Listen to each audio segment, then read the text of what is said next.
À quelques heures de Conakry, le cours tranquille du fleuve Concouré connaît un grand bouleversement. Une société chinoise construit sur le site de Caleta, le plus grand barrage du pays, pensé depuis la présence française, mais jamais concrétisé jusqu'à présent. Des ouvriers guinéens et chinois travaillent sans relâche sur cet ouvrage long de plus d'1 kilomètre.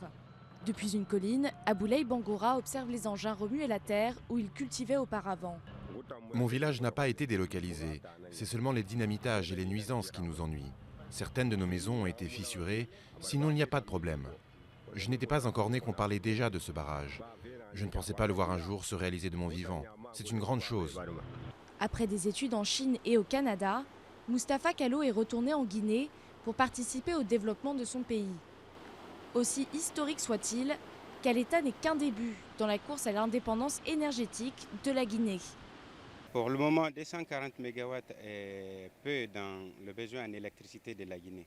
C'est prévu pour la capitale Conakry, l'usine de Fria et quelques villes à l'intérieur de la Basse-Guinée.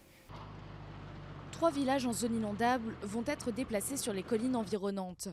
Les habitants de Kassia vont être relogés sur ce nouveau site.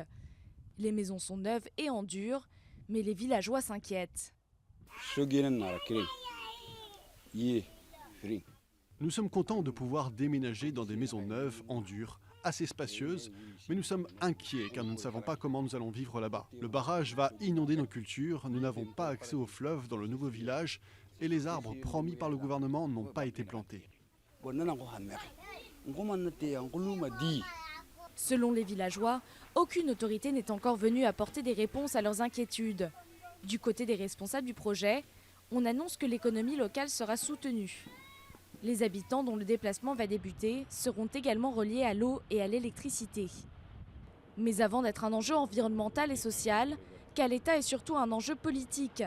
Pour le président Alpha Condé, apporter l'électricité à la capitale 57 ans après l'indépendance représenterait un atout certain en vue de la présidentielle cette année.